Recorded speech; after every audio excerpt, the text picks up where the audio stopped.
Eto na nga, nakikita nyo, nasa ilalim na tayo ng dagat. Ayan, so, sa mga first timer, sobrang sarap pala na nakakakaba ito. Kasi hindi mo alam kung mamamatay ka na.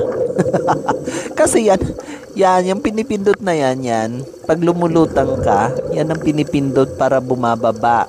Nire-release niya yung hangin ng vest mo kasi yung vest na yan may hangin yan, tapos may nakapulupot sa'yo dyan sa bewang mo na pabigat.